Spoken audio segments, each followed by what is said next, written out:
Membincangkan tentang Soekarno itu sangat menarik. Kenapa? Karena beliau itu adalah seorang proklamator, seorang founding father bangsa Indonesia, dan beliau di dalam perjalanan karirnya sebagai Presiden Republik Indonesia menjadi tokoh satu-satunya yang betul-betul memiliki pengaruh yang begitu besar di kemerdekaan bangsa Indonesia ini, memiliki keterikatan dengan beberapa daerah, Blitar, Surabaya, Bali, kemudian belum lagi tempat-tempat pembuangan beliau di Sumatera, di beberapa daerah, di beberapa titik-titik itu Pak Karno memiliki interaksi, memiliki ikatan emosional. Oleh karenanya banyak sekali klaim-klaim terhadap beliaunya. Sebenarnya Pak Karno itu lahir di mana? Ada yang mendebat bahwa Pak Karno itu lahir di Blitar, kemudian ada yang di Surabaya, dengan pengakuan beliau bahwa Pak Karno itu pernah ketika di dalam pidato dalam pengukuhan beliau sebagai doktor honoris causa di Universitas Padjadjaran tahun 64 mengatakan bahwa beliau ini adalah arek Surabaya, gitu kan, arek Surabaya. Nah, kemudian orang Surabaya menganggap beliau itu lahirnya di Surabaya, khususnya di daerah Pandean. Tetapi ada fakta-fakta yang menarik yang baru belakangan ini yang muncul, yang digemborkan, dilakukan oleh penelusur sejarah yang ada di Jombang, bahwa Pak Karno itu lahirnya itu di Ploso Jombang, dengan beberapa fakta, beberapa data-data yang dianggap valid dan layak juga untuk kita baca, kita telusuri pula. Nah, oleh karenanya bagaimanakah sebenarnya Pak Karno ada di Ploso ini, rekonstruksi sejarah itu seperti apa?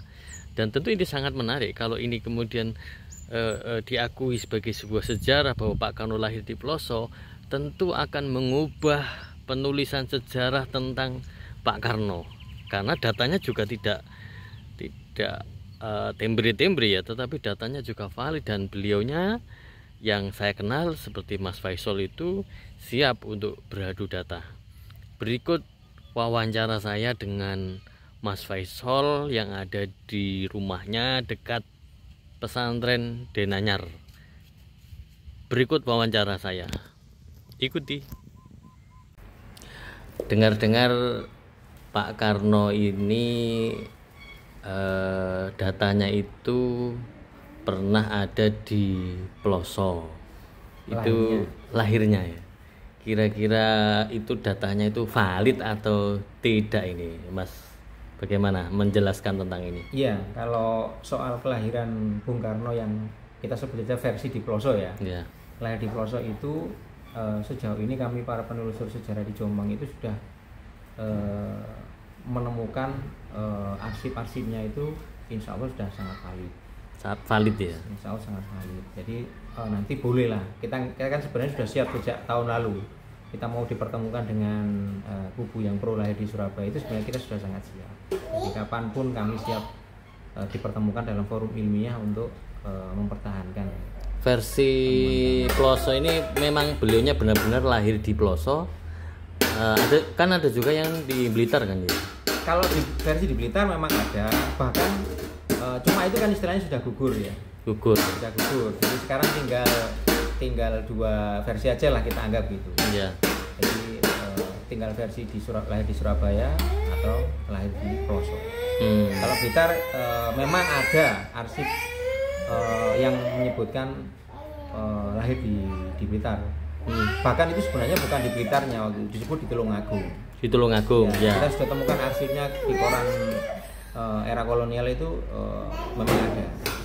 Tapi kan kemudian sudah terbukti ya, istilahnya tidak atau lemah lah yang di sana itu. Jadi nanti tinggal mengerucut ini di Surabaya sama Ploso. Terus kalau di rekonstruksi itu bapaknya itu memang mobilitasnya kepindahan dari Bali itu ya. Terus ke Ploso ini memang ada versi kalau berdasarkan urut-urutan baselit SK mengajar ya. Raden Sukeni itu memang dari Bali itu ke Surabaya ya, secara urutan SK. Nah, cuma memang ada versi bahwa ini Jujuk Undi ya kan, Jujuk memang mengajarnya di Surabaya. Tapi ingat, ketika beliau lari dari Bali ini kan sebenarnya menghindari dari apa ya, kita sebut saja menghindari masalah lah dari Bali ini. Ya. Nah, kalau ada versi teman-teman yang dari Surabaya kan justru ke Surabaya ini Jujuk ke Kampung Bali di Surabaya. Ke Kampung Bali yang ada di Surabaya yang apa katanya dekat Pandean atau Penele itu. Nah, itu kan secara apa nih? Secara itu kan tidak mungkin menghindar dari orang-orang Bali kok malah menuju ke Kampung Bali di Surabaya. Nah, jadi yang memang ada versi beliau itu langsung menuju Ploso, tidak ke Surabaya. Kalau ngajarnya memang di Surabaya, besinya itu dari Bali ngajar di Surabaya, baru kemudian pindah ke Ploso. Jadi begitu. Jadi ada versi, ada kisah yang meyakini bahwa keluarga Raden Sukeni yang waktu itu masih punya anak satu, kakaknya Bung Karno itu menuju Ploso, langsung tinggal di Ploso itu. Yang sekarang Gang Buntut Desa Rejo Agung itu. Gang Buntut Desa Rejo Agung Kecamatan Ploso. Nah, makanya itu ketika pindah di situ itu kesaksian warga yang kami temui, anak cucunya itu menyebutkan memang ketika datang itu masih berputra satu, belum ada Pak Karno. Berarti Pak Karno, makanya ketika itu istilahnya ada lahirnya nanti di Ploso. Lahirnya di Ploso. Ya. Terus kesaksian banyak orang yang menyaksikan gitu ya? Ya, menyaksikan bahwa ketika kepindahannya itu masih keluarga Bung Karno ini masih berputra satu. Jadi Bung Karno kan belum lahir. Tapi kalau versi teman-teman di Surabaya kan Bung Karno usia 6 bulan diboyong ke Ploso itu. Tapi karena kami sudah menemui beberapa narasumber yang di Ploso meyakini ketika pindah itu masih Bung Karno belum lahir. Artinya masa kelahirannya memang benar-benar di Ploso itu ya. Gang Buntu itu. Itu dari kisah tutur ya. Nah, ini kemudian diperkuat oleh temuan arsip tertua yang sudah kami temukan di buku induk ketika beliau kuliah di ITB. Nah, itu adalah arsip tahun 1921. Jadi arsip ini adalah arsip paling tua yang apa itu, berupa apa itu? Kurikulum vitae atau? Iya, jadi itu data buku induk itu, biodata. Jadi gitu. Berisi nama, kelahirannya. Lahirnya 1902, jadi 6 Juni 1902, bukan 1901. Kemudian nama orang tua, nama ayah ibunya, pekerjaan ayahnya, lulus dari HBS Surabaya, masuk ke ITB. Nah, itu ada di buku di ITB. Kalau dulu tahun segitu ada kakaknya enggak ya? Ada.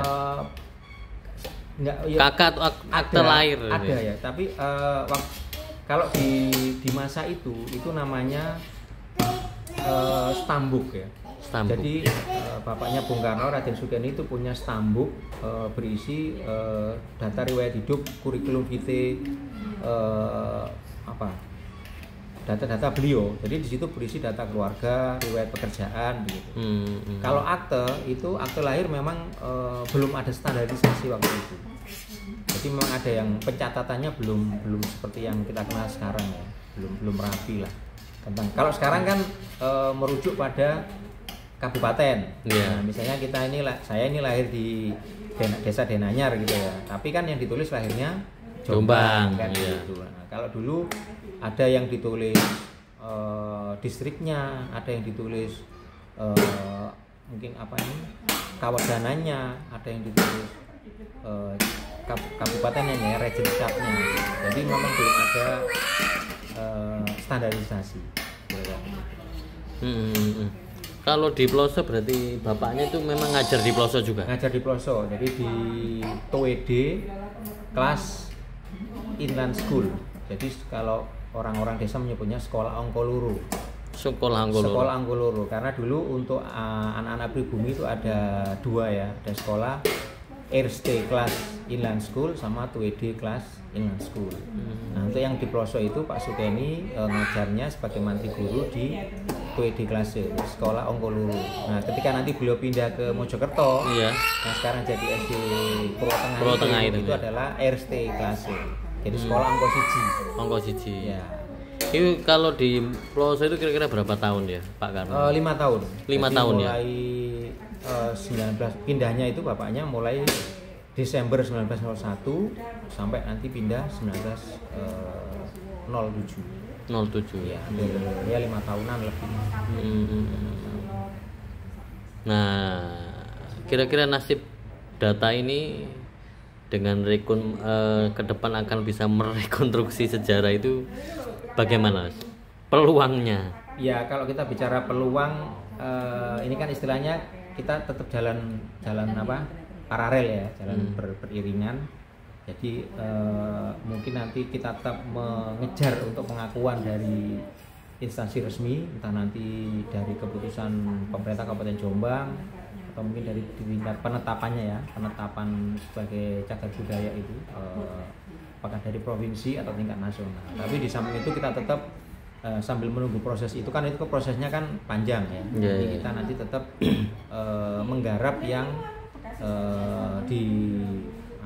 di sekitar rumah lahir Bung Karno titik nolnya ini. Jadi kita sejak tahun lalu sudah ada kirap titik nol ya. Itu sudah teman-teman di sana para bekerja dengan warga sekitar, pemerintah kecamatan, pemerintah desa, semuanya berkolaborasi. Itu tetap kita garap sambil kita juga mengumpulkan tetap arsip-arsip berupa dokumen, foto. Kalau ada temuan baru tetap kita kumpulkan. Oke, terima kasih atas wawancaranya yang memberi pencerahan data tentang Pak Karno, bahwa sejarah itu kan memang perlu dinamis, terus dinamis dan perlu digali terus, karena bisa saja merekonstruksi sejarah ketika ada fakta-fakta yang jauh lebih kuat gitu ya. Jadi kita semuanya harus open minded juga kan ya, tidak boleh langsung menutup diri. Oke, terima kasih Mas Faisal. Sama-sama. Assalamualaikum.